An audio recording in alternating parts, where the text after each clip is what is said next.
ঋষিকেশ মানে কি? ঋষিক হচ্ছে কি ইন্দ্রিয় সমূহ, ঈশ মানে ঈশ্বর, অর্থাৎ ইন্দ্রিয়ের অধিপতি যিনি। আর একাদশীর তাৎপর্য কিন্তু তাই, একাদশ ইন্দ্রিয়ের সাহায্যে আমরা ঋষিকেশের অর্থাৎ ভগবান শ্রীকৃষ্ণের সেবায় নিয়োজিত থাকবো। উপ মানে নিকট, বাস মানে বাস করা। কার নিকটে বাস করব? ভগবান শ্রীহরির নিকটে বাস করবো। এই দিন আমরা বেশি করে হরিনাম করব, জপ করব, বেশি করে আমরা গীতা ভাগবত কথা শ্রবণ করব, পাঠ করব। যিনি যে ভাব স্মরণ করে দেহ ত্যাগ করেন। আমরা দেখতে পাই ভাগবতমে ভরত মহারাজের কথা দেখতে পাই। ভরত মহারাজ অন্তিমকালে অর্থাৎ মৃত্যুর সময় তিনি হরিণের কথা চিন্তা করে জড়দেহ ত্যাগ করেছিল। তাই তার গতি হয়েছিল কি, পরবর্তী জীবনে সে হরিণ হয়ে জন্মগ্রহণ করেছিল। তাই গীতায় বলা হয়েছে কি, এখানে অন্তকালে চামামে বা স্মরণ মুক্ত কালে বরম, অর্থাৎ আমাদের মনুষ্য জীবনের উদ্দেশ্য কি, যে মৃত্যুর সময় ভগবানকে স্মরণ করে এই জড়দেহ ত্যাগ করব। তাই মৃত্যুর সময় যদি ভগবানকে স্মরণ করে জড়দেহ ত্যাগ করতে চাই, তাহলে সারাটা জীবন আমাদের মৃত্যুর প্রস্তুতি গ্রহণ করতে হবে।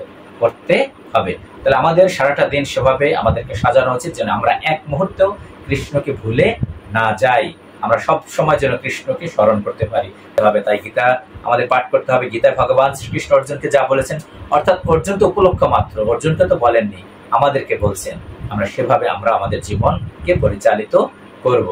তাই এই গীতার মাধ্যমে আমরা জানতে পারবো কি মনুষ্য জীবনের উদ্দেশ্য কি। মৃত্যুর সময় যেন আমরা ভগবানকে স্মরণ করে এই জড়দেহ ত্যাগ করতে পারি। যেমন অজামিল, ভাগবতমে তা দেখানো হয়েছে কোথায়? অজামিলকে আমরা জানি। অজামিলের উদাহরণ, মৃত্যুর সময় তিনি ভগবান নারায়ণের কথা স্মরণ করেছিলেন, তাই তিনি বিষ্ণু দূতেরা এসেছিল তাকে নিয়ে যেতে। চিন্ময় লোক শুধুমাত্র একটি নয়, অনেক চিন্ময় লোক রয়েছে। তাহলে আমাদের সর্বোচ্চ লোক হচ্ছে কোথায়? গোলক বৃন্দাবন ধাম, যেখানে ভগবান শ্রীকৃষ্ণ বিরাজমান। সেই চিন্ময় লোক, আমরা যদি হরে কৃষ্ণ মহামন্ত্র জপ করে জড়দেহ ত্যাগ করতে পারি, তাহলে সেই চিন্ময় লোকে আমরা যেতে পারবো। আর যদি নারায়ণের কথা স্মরণ করে জড়দেহ ত্যাগ করি, তাহলে আমরা বৈকুণ্ঠ লোকে আমরা যেতে পারবো, যেখানে কোনো কুণ্ঠা নেই। অর্থাৎ আমরা যদি ব্রহ্মলোকেও যাই, আমাদের কর্মের ফলে আমরা যদি ব্রহ্মার লোকেও যাই, ব্রহ্মা যেখানে নিবাস করেন সে লোকেও যদি গমন করি, তাহলে পুণ্য ক্ষয়ের পরে পুনরায় এই জড় জগতে পতিত হব। অর্থাৎ এই ঊর্ধ্বলোকে গমন, অর্থাৎ স্বর্গলোকে গমন কি, সেটা হচ্ছে কি হোটেলে থাকার মতন।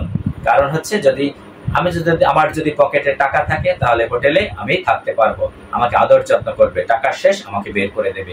একইভাবে আমার পুণ্য ক্ষয় হওয়ার পরে আবার এই জড় জগতে পতিত হব। তাই সে কথাই গীতায় বলা হয়েছে, আব্রহ্ম ভুবনাৎ লোকা পুনরাবর্তিন অর্জুন, অর্থাৎ আমি ব্রহ্মলোকেও যদি যাই, তাহলে আমার পুণ্য ক্ষয়ের পর আবার এই জড় জগতে ফিরে আসবো। ক্ষীণে পুণ্যে মর্তলোকম বিশন্তে, অর্থাৎ পুণ্য ক্ষয়ের পর আমি আবার এই মর্তলোকে ফিরে আসব। হরে কৃষ্ণ। ভক্তবৃন্দের চরণে আমার শত সহস্র কোটি বৈষ্ণবের প্রণাম রইল। বাঞ্ছা কল্প তরুভ্যশ্চ কৃপা সিন্ধুভ্যেব চ পতিতানাং পাবনেভ্যো বৈষ্ণবেভ্যো নমো নমঃ। ওম নমো ভগবতে বাসুদেবায়, ওম নমো ভগবতে বাসুদেবায়, ওম নমো ভগবতে বাসুদেবায়। ভক্তবৃন্দ, আজকে হচ্ছে শয়ন একাদশী ব্রত। তাই এই পুণ্য তিথিতে আমাদের সর্বশ্রেষ্ঠ ব্রত এই একাদশী ব্রত। অর্থাৎ ভগবান শ্রীকৃষ্ণকে যদি আমরা সন্তুষ্ট করতে চাই, আমরা আমাদের একাদশ ইন্দ্রিয়ের সাহায্যে ভগবানের সেবায় নিজেদেরকে নিয়োজিত করব। আমাদের এই সর্বশ্রেষ্ঠ ব্রত, এই একাদশী ব্রত আমাদের পালন করতে হবে। যাদের বয়স 8 থেকে 80 বছর, সকলেরই উচিত এই একাদশী ব্রত পালন করা। তাই প্রথমে আসছি এই একাদশী ব্রতের দিনে। আজকে আমরা এই একাদশী ব্রতের মাহাত্ম্য শ্রবণ করব এবং আজকের দিনে আমরা গীতা পাঠ করব, গীতার কথা শ্রবণ করব। ভগবান শ্রীকৃষ্ণ কি বলেছে অর্জুনের কাছে আমাদের এই ভবসাগর মুক্তির জন্য, গীতার 8ম অধ্যায়ের অক্ষর ব্রহ্মযোগ, এই অধ্যায়টি আমরা পাঠ করব। প্রথমেই আসি যে একাদশী, এই শয়ন একাদশী ব্রত মাহাত্ম্য আমরা শ্রবণ করব। একাদশী চলছে, একাদশীর পারণ হচ্ছে আগামীকাল একাদশী পারণ। একাদশী পালন করবার সময় যে ভগবান শ্রীকৃষ্ণকে আমরা পঞ্চশস্য নিবেদন করে তা আমরা মহাপ্রসাদ রূপে গ্রহণ করব। তা পারণ মন্ত্র রয়েছে, সেই পারণ মন্ত্র হচ্ছে একাদশম নিরাহার ব্রতে নানেন কেশব প্রসীদ স্মুখ নাথ জ্ঞান দৃষ্টি প্রদ ভাব। এই পারণ মন্ত্র পাঠ করে আমরা ভগবান শ্রীহরিকে পঞ্চশস্য নিবেদন করে তা মহাপ্রসাদ রূপে পাবো আমাদের গৃহের সকলকে নিয়ে। একাদশীর শয়ন একাদশীর মাহাত্ম্য আমরা শ্রবণ করছি। এই একাদশী মাহাত্ম্য যথারীতি যুধিষ্ঠির মহারাজ ভগবান শ্রীকৃষ্ণকে এই একাদশীর মাহাত্ম্য সম্পর্কে তিনি জানতে চাইলেন। তার উত্তরে পরমেশ্বর ভগবান শ্রীকৃষ্ণ তিনি বললেন যে ব্রহ্মা এই একাদশী সম্পর্কে দেবর্ষি নারদকে যা বলেছিলেন তাই আমি তোমাকে বলছি। ব্রহ্মা বলেছিলেন, হে নারদ, এ সংসারে একাদশীর মতো পবিত্র আর কোনো তিথি নেই। অর্থাৎ সমস্ত পাপ বিনাশের জন্য এই বিষ্ণু ব্রত আমাদের পালন করা একান্ত কর্তব্য। এই ব্রত পালন করলে কি হবে? আমাদের সমস্ত পাপ নাশ হবে এবং আমাদের অভিষ্ট ফল আমরা লাভ করতে পারবো এবং আমরা নরকগামী হব না। তাই আমাদের সকলের উচিত কি? এই একাদশী ব্রত পালন করা উচিত। অর্থাৎ আমরা তো আমাদের জন্য শাস্ত্র গ্রন্থ, কিন্তু পশু পাখির জন্য শাস্ত্র গ্রন্থ নয়। তাই শাস্ত্রে আমাদের বলা হয়েছে যে আমাদের একাদশী ব্রত থাকতে হবে। এই আষাঢ়ের শুক্লপক্ষের এই একাদশী শয়নী নামে বিখ্যাত, কারণ পরমেশ্বর ভগবান তিনি ঋষিকেশের জন্য এই ব্রত পালন করতে হয়। এই ব্রতের সম্বন্ধে এক মঙ্গলময় পৌরাণিক কাহিনী আছে, আমি এখন তা তোমাকে বলছি। ব্রহ্মা নারদকে সে কথা বলল। অর্থাৎ বহু বছর পূর্বের কথা। সূর্য বংশের মান্ধাতা নামে এক রাজা ছিলেন। তিনি ছিলেন সত্য প্রতিজ্ঞ এবং প্রতাপশালী এক চক্রবর্তী রাজা ছিলেন। প্রজাদেরকে তিনি নিজের সন্তানের মতো অত্যন্ত ভালোবাসতেন। কিন্তু এক সময় দেখা গেল কি যে প্রজারা অত্যন্ত আনন্দে ছিল, কোনো দুঃখ কষ্ট ছিল না। কিন্তু কোন এক দৈব দুর্বিপাকে ক্রমাগত 3 বছর সে রাজ্যে কোনো বৃষ্টি হয় না।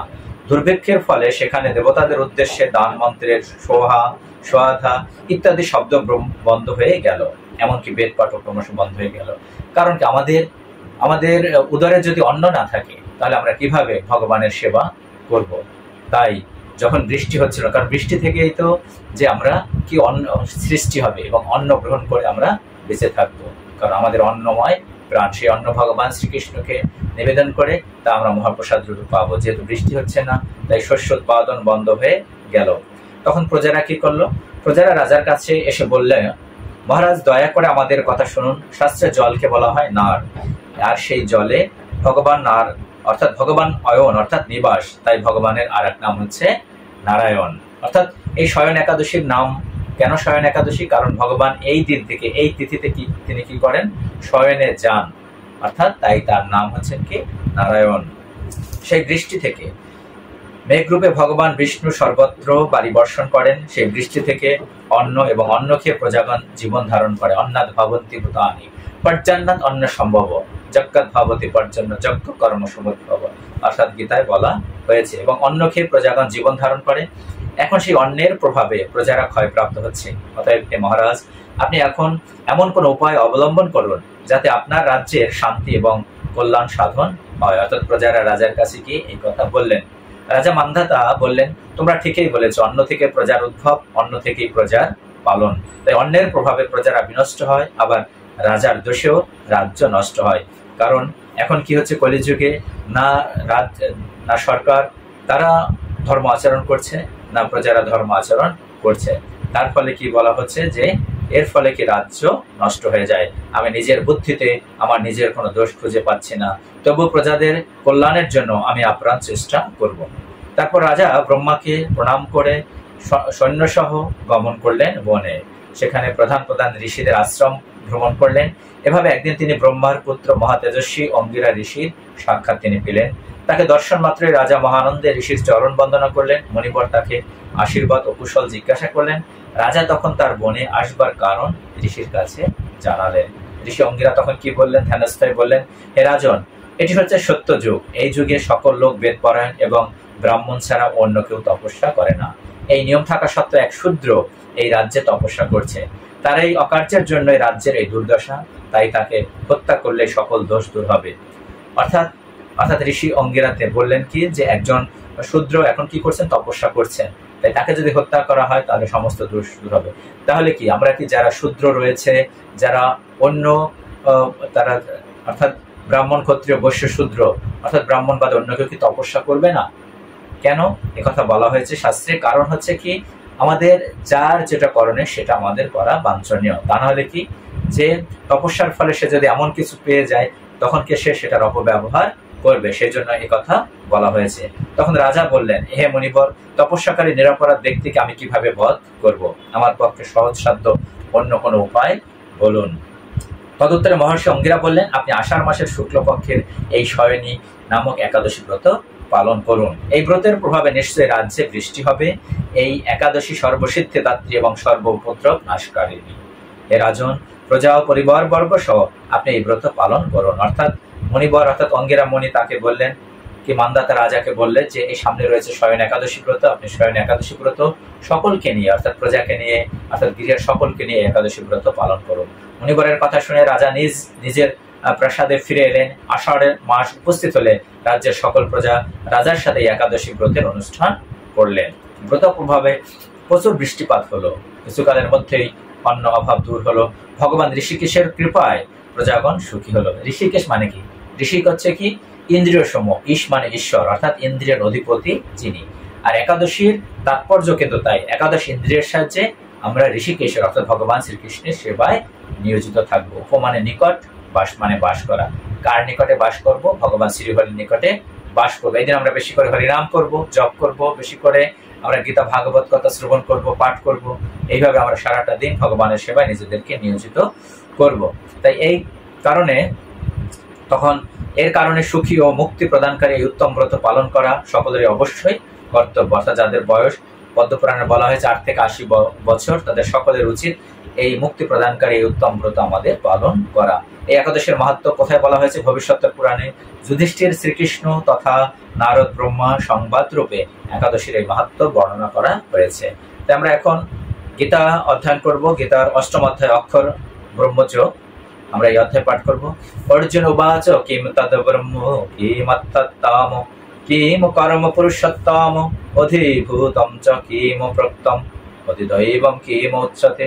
অর্জুন জিজ্ঞাসা করলেন, হে পুরুষোত্তম, ব্রহ্ম কি, অধ্যাত্ম কি, কর্ম কি, অধিভূত অধিদৈবই বা কাকে বলে? অনুগ্রহপূর্বক আমাকে স্পষ্ট করে বলুন। অধিযজ্ঞ কথম অত্র দেহস্মিন মধুসূদন প্রয়াণে কালে চ কথম কে ওষি নিয়ত আত্মভি। অর্থাৎ হে মধুসূদন, এই দেহে অধিযজ্ঞ কি এবং এই দেহের মধ্যে তিনি কিরূপে অবস্থিত? মৃত্যুকালে জিতেন্দ্রীয় ব্যক্তির কিভাবে তোমাকে জানতে পারেন? তখন ভগবান কি বললেন?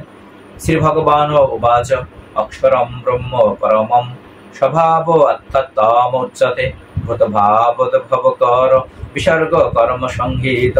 পরমেশ্বর ভগবান বললেন, নিত্য বিনাশ রহিত জীবকে বলা হয় কি ব্রহ্ম, এবং তার নিত্য স্বভাবকে বলা হয় অধ্যাত্ম বলা হয়। ভূতগণের উৎপত্তি ও বৃদ্ধিকর সংসারই হচ্ছে কর্ম। অধিভূতং ক্ষর ভাব পুরুষচ অধিদৈবতম অধিযজ্ঞ অহম এব অত্র দেহে দেহভৃতাম্বর অন্তকালে চ মামেব শরণ মুক্তকালে বরম ইয়া প্রায়তি সমদ্ভাবম ইয়াতি নস্তত্র সংশয়। হে দেহধারী নরশ্রেষ্ঠ, নশ্বর জড়া প্রকৃতি অধিভূত সূর্য চন্দ্র আদি সমস্ত দেবতাদের সমষ্টি রূপ বিরাট পুরুষকে অধিদৈব বলা হয়। আর দেহীদের দেহান্তর্গত অন্তর্যামী রূপে আমি হচ্ছে অধিযজ্ঞ। এবং 5 নং শ্লোকে তিনি বলছেন কি, মৃত্যুর সময় আমরা যদি ভগবান শ্রীকৃষ্ণকে স্মরণ করি তাহলে আমাদের কি গতি হবে? মৃত্যুর সময় যিনি আমাকে স্মরণ করে দেহ ত্যাগ করেন, তিনি তৎক্ষণাৎ আমার ভাবে প্রাপ্ত হন, এই বিষয়ে কোনো সন্দেহ নেই। তারপর বলছেন কি, ইয়াম ইয়াম বাপি শরণ ভাবম যজতন্তে কলেবরম তম তমে বৈতে কন্তেয় সদা তদ্ভাব ভাবিতঃ। অর্থাৎ অন্তিমকালে যিনি যে ভাব স্মরণ করে দেহ ত্যাগ করেন, তিনি সেই ভাবে ভাবিত তত্ত্বকে লাভ করেন।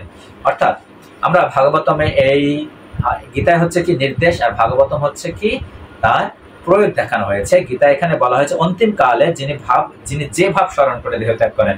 আমরা দেখতে পাই ভাগবতমে ভরত মহারাজের কথা দেখতে পাই। ভরত মহারাজ অন্তিমকালে অর্থাৎ মৃত্যুর সময় তিনি হরিণের কথা চিন্তা করে জড়দেহ ত্যাগ করেছিল।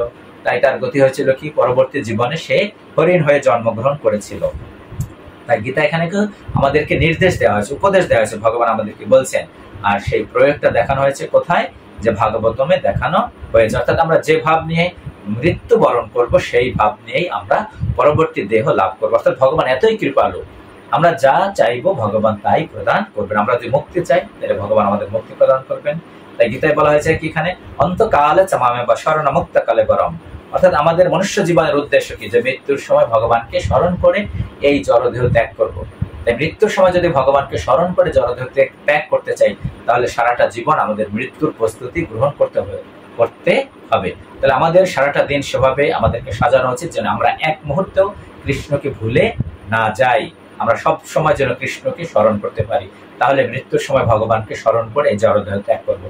যেমন করে পরীক্ষিত মহারাজ মৃত্যুর সময় ভগবানকে স্মরণ করে জড়দেহ ত্যাগ করেছিল, তিনি ভাগবত কথা শ্রবণ করেছিল। কারণ পরীক্ষিত মহারাজ ছিল সৌভাগ্যবান, তিনি জানতেন যে এই 1 সপ্তাহের মধ্যে তিনি জড়দেহ ত্যাগ করবেন, তাই তিনি মৃত্যুর প্রস্তুতি গ্রহণ করতে পেরেছিলেন। আমরা কি সেই সৌভাগ্য অর্জন করতে পেরেছি? না। তাই আমাদের উচিত কি এই মুহূর্তে থেকে আমাদেরকে মৃত্যুর প্রস্তুতি গ্রহণ করতে হবে। তাই গীতা আমাদের পাঠ করতে হবে। গীতায় ভগবান শ্রীকৃষ্ণ অর্জুনকে যা বলেছেন, অর্থাৎ অর্জুন তো উপলক্ষ মাত্র, অর্জুনকে তো বলেননি, আমাদেরকে বলছেন। আমরা সেভাবে আমরা আমাদের জীবনকে পরিচালিত করব। তাই এই গীতার মাধ্যমে আমরা জানতে পারবো কি মনুষ্য জীবনের উদ্দেশ্য কি। মনুষ্য জীবনের উদ্দেশ্য অন্তকালে চ মায়া বা শরণ মুক্ত, অন্তকালে মুক্তকালে বরম, অর্থাৎ মৃত্যুর সময় যে আমরা ভগবানকে স্মরণ করে এই জড়দেহ ত্যাগ করতে পারি। যেমন অজামিল, ভাগবতমে তা দেখানো হয়েছে কোথায়? অজামিলকে আমরা জানি। অজামিলের উদাহরণ, মৃত্যুর সময় তিনি ভগবান নারায়ণের কথা স্মরণ করেছিলেন, তাই তিনি বিষ্ণু দূতেরা এসেছিল তাকে নিয়ে যেতে। শুধুমাত্র নারায়ণকে, শুধু নারায়ণকেও স্মরণ করেন, তার পুত্র নারায়ণকে স্মরণ করেছিল। তাই দেখেন যে মৃত্যুর সময় যদি আমরা ভগবান শ্রীকৃষ্ণকে স্মরণ করি, তাহলে আমাদের গতি হবে কোথায়? আমাদের গতি হবে কোথায়? গোলক বৃন্দাবন ধামে। তার সপ্তম শ্লোকে তস্মাৎ সর্বেষু কালেষু মাম অনুসরযুত্য চ ময় অর্পিত মনোবুদ্ধির মাম এব ঈশ্বস্য সংশয়।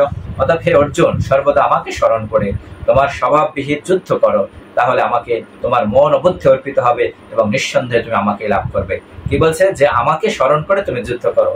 আমরাও কি একটি যুদ্ধক্ষেত্রে রয়েছি সব সময়, তাই কি ভগবানকে সঙ্গে নিয়ে আমাদের কর্ম করতে হবে, অর্থাৎ বাসুদেবকে যুক্ত করে আমাদের সমস্ত কর্ম করতে হবে। গীতায় সে কথাই বলছে, তাই অর্জুনকে বলছে যে যৎ করো সে যতাসনা সে যজ্জহসি দদাসি, অর্থাৎ তুমি যা কিছুই করো না কেন অর্জুন, তুমি আমার জন্য করো, আমাকে অর্পণ করে করো। আহার করো, বিহার করো, তপস্যা করো, তুমি আমাকে অর্পণ করে করো। এখানে বলা হয়েছে কি যে এই সংসারটাকে একটি যুদ্ধক্ষেত্র। তাই এই যুদ্ধক্ষেত্রে যদি আমরা জয়ী হতে চাই, তাহলে আমাদের কি করতে হবে?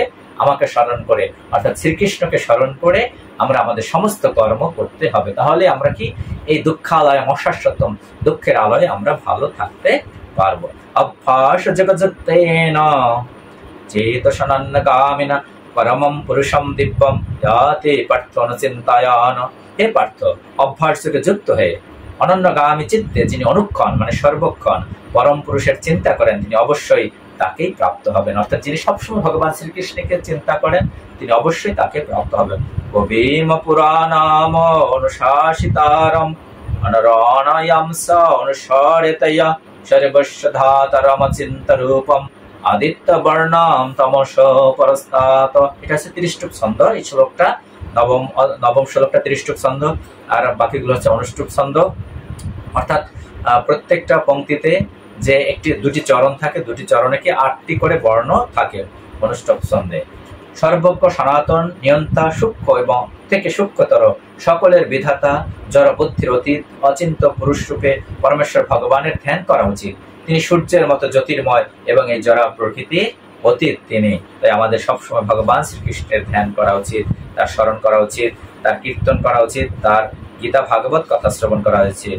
প্রয়াণ কালে মনসা চলেন ভক্তা যুক্ত যোগ বলেন চৈব ভ্রুবর মধ্যে প্রাণমবেশ্য সম্যক সতম পরমম পুরুষম কৈতি দিব্যাম।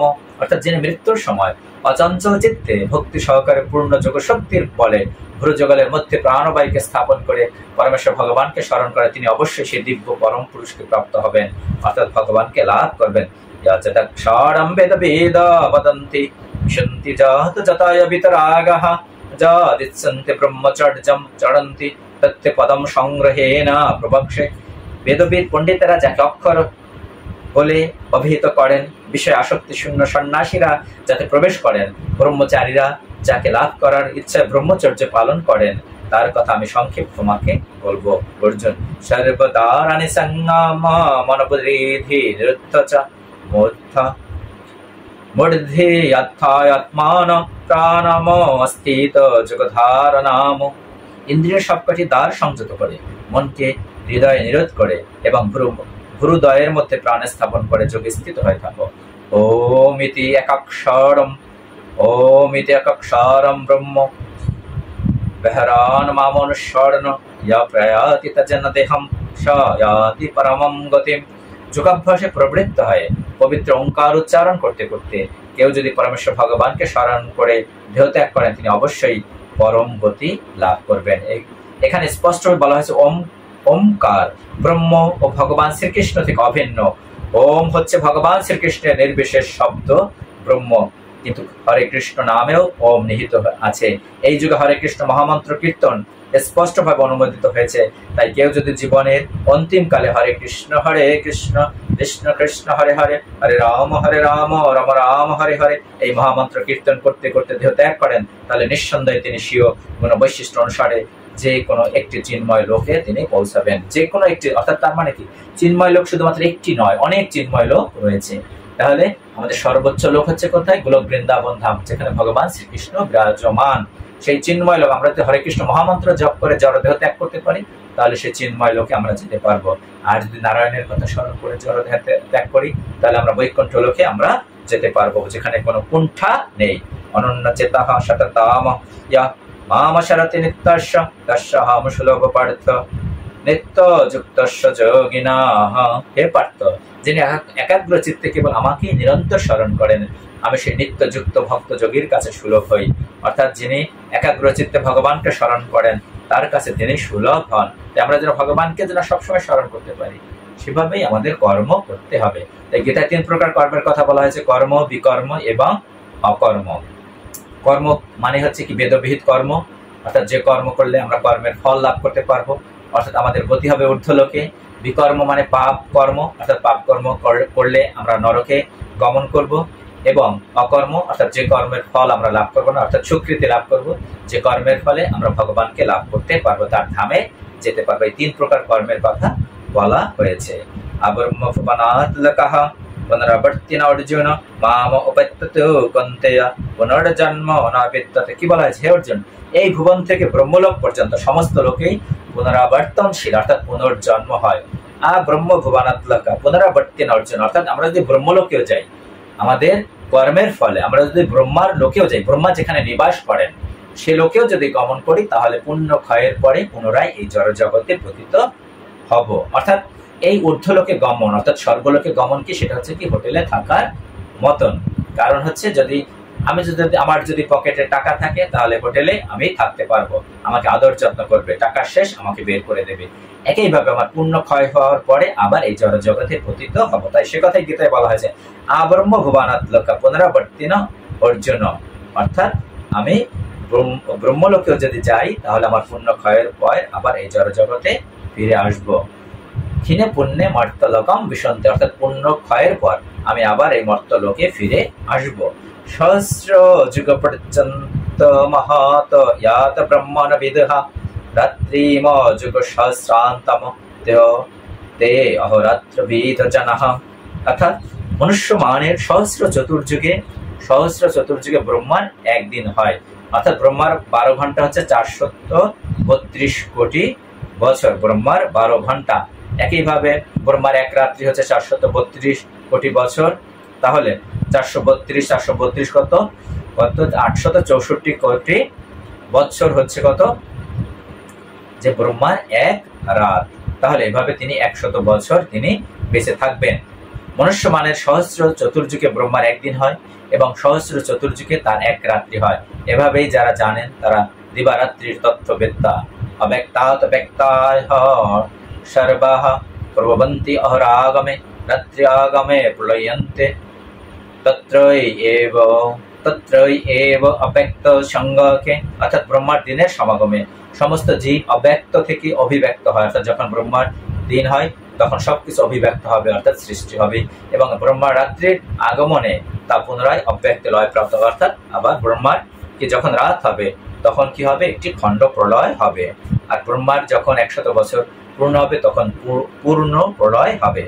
ভূতগ্রাম এবায়াম ভূত্ত প্রলয়াতে রাত্র্যাগমে অবশ পার্থ প্রভবতি অহরাগমে। হে পার্থ, সেই ভূত সমূহ পুনঃ উৎপন্ন হয়ে ব্রহ্মার রাত্রি সমাগমে লয় প্রাপ্ত হয় এবং পুনরায় দিনের আগমনে তারা আপনা থেকেই প্রকাশিত হয়। পরস্মাদতু ভাব অন্য অব্যক্তাৎ সনাতন ইয়াচ সর্বেষু ভূতেষু নশ্বৎসু ন বিনশ্যতি। কিন্তু আরেকটি অব্যক্ত প্রকৃতির রয়েছে যা নিত্য এবং ব্যক্ত অব্যক্ত বস্তুর অতীত। সমস্ত ভূত বিনষ্ট হলেও তা বিনষ্ট হয় না। সেই অব্যক্ত প্রকৃতি হচ্ছে কি? অর্থাৎ ভগবানের 2টি প্রকৃতি রয়েছে, একটা হচ্ছে পরা প্রকৃতি, একটা হচ্ছে অপরা প্রকৃতি। পরা অর্থাৎ পারমার্থিক প্রকৃতি, অর্থাৎ যার কোনো ক্ষয় নেই, বিনাশ নেই, অর্থাৎ সে চিন্ময় প্রকৃতি, ভগবানের সে চিন্ময় ধাম। আর অপরা প্রকৃতি হচ্ছে কি এই জড়া প্রকৃতি, যা বিনাশশীল। অব্যক্ত অক্ষরয় অব্যক্ত অক্ষর ইতি উক্ত তমাহ পরমাম গতিম ইয়াম প্রাপ্যনা নিবর্তন্তে তৎধাম পরমম মম তৎধাম, অর্থাৎ তোমার ধাম। সেই ধাম কি ভগবানের সেই চিন্ময় ধাম, সে অব্যক্তকে অক্ষর বলে। তাই সমস্ত জীবের পরম গতি, অর্থাৎ সে সমস্ত সেই অব্যক্তকে অক্ষর বলে, যার কোনো ক্ষয়প্রাপ্ত নেই, সেটি হচ্ছে জীবের পরম গতি। কেউ যখন সেখানে যায়, অর্থাৎ সে চিন্ময় লোকে যায়, তখন আর তাকে এই জড়জগতে ফিরে আসতে হয় না। সেটি হচ্ছে আমার পরম ধাম।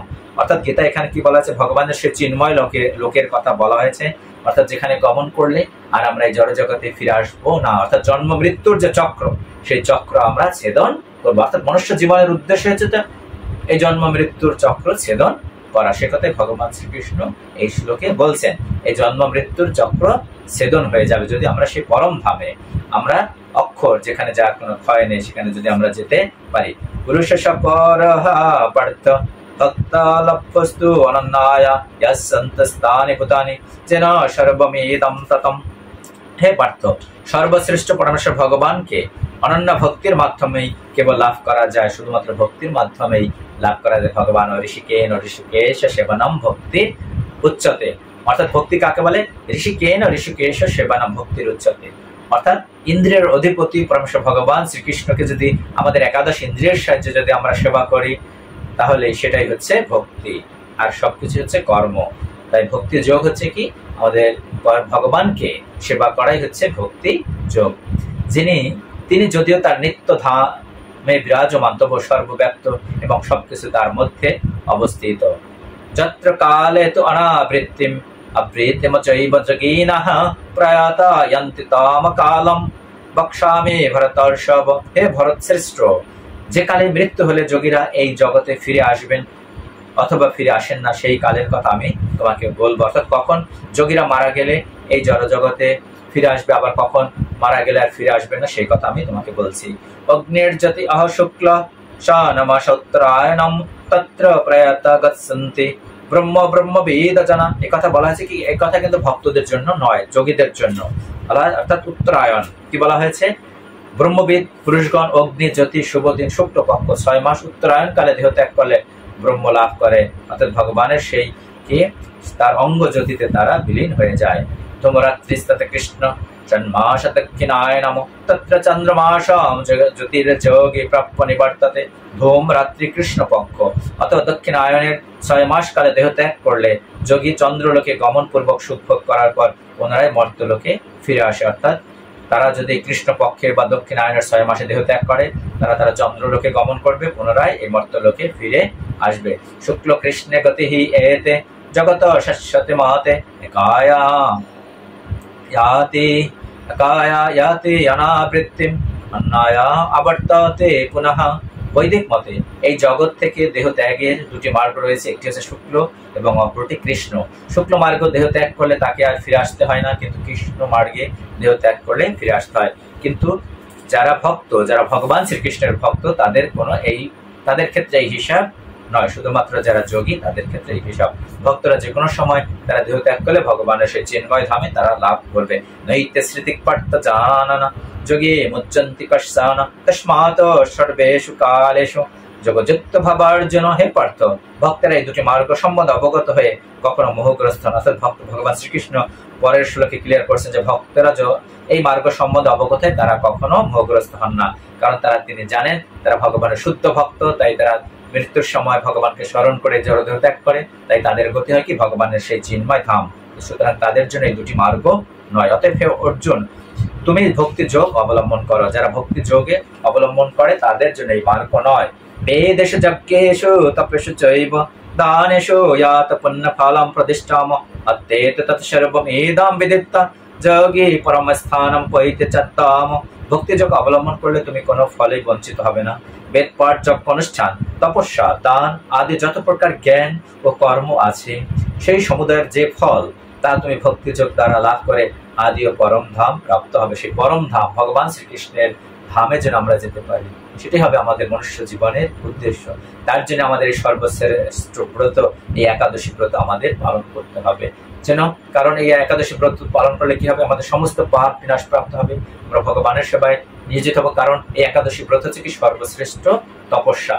যারা আমিষাহারী তারা একাদশীর পূর্বের দিন, দশমীর দিন তারা আমিষ বর্জন করবেন, এবং দশমীর পরের একাদশীর পরের দিন অর্থাৎ দ্বাদশীর দিনও তারা আমিষ বর্জন করবেন। এভাবে কি তপস্যা করতে করতে এক সময় আপনার মন থেকে সেই আমিষ থেকে আপনার ত্যাগ করে আপনি কি হবে, নিরামিষ গ্রহণ করবেন বা ভগবানের প্রসাদ গ্রহণ করবেন। এই ভক্তিযোগ অবলম্বন করলে তুমি কোনো ফলেই বঞ্চিত হবে না। বেদ পাঠ, যজ্ঞ অনুষ্ঠান, তপস্যা, দান আদি যত প্রকার জ্ঞান ও কর্ম আছে, সেই সমুদায়ের যে ফল তা তুমি ভক্তিযোগ দ্বারা লাভ করে আদি ও পরম ধাম প্রাপ্ত হবে। ইতি পরম তত্ত্ব লাভ বিষয়ক অক্ষর ব্রহ্মচার যোগ নামক শ্রীমদ্ ভগবদ গীতার অষ্টম অধ্যায়ের ভক্তি বেদান্ত তাৎপর্য সমাপ্ত হলো। তাই আমরা অষ্টম অধ্যায় সমাপ্ত করলাম। গীতা মাহাত্ম্য। গীতা সুগীতা কর্তব্য কিমন্নায় শাস্ত্র বিস্তরয় স্বয়ংবদ্ধনাবশ্য মুখপত্তাৎ বিনিসৃতা একম শাস্ত্রম দেবকী পুত্র গীতম একদেব দেবকী পুত্র এব একমন্ত্রস্তস্য নামানি ইয়ানি কর্মাপ্যেকামতস্য দেবস্য সেবা। বর্তমান জগতে মানুষ আকুল ভাবে আকাঙ্ক্ষা করছে একটি শাস্ত্রের, একক ভগবানের, একটি ধর্মের এবং একটি বৃত্তি। তাই একম শাস্ত্রম দেবকী পুত্র গীতম, সারা পৃথিবীর মানুষের জন্য সেই একক শাস্ত্র হোক ভগবদ গীতা, এক দেব দেবকী পুত্র এব, সমগ্র বিশ্ব চরাচরে একক ভগবান হোক ভগবান শ্রীকৃষ্ণ। এক মন্ত্রস্তস্য নামানি, একক মন্ত্র, একক প্রার্থনা, একক স্তোত্র হোক তার নাম কীর্তন। হরে কৃষ্ণ কৃষ্ণ কৃষ্ণ হরে হরে, হরে রাম রাম রাম হরে হরে। এবং কর্মাপেক্ষমতস্য দেবস্য সেবা, সমস্ত মানুষের একটি বৃত্তি হোক পরম পুরুষোত্তম ভগবান শ্রীকৃষ্ণের সেবা করা। এই একাদশী তিথিতে সর্বশ্রেষ্ঠ ব্রতের দিন আমাদের একাদশ ইন্দ্রিয়ের সাহায্যে ভগবানের সেবায় আমরা নিয়োজিত থাকি। আমরা যেন এক মুহূর্তে ভগবান শ্রীকৃষ্ণকে ভুলে না যাই। হরে কৃষ্ণ।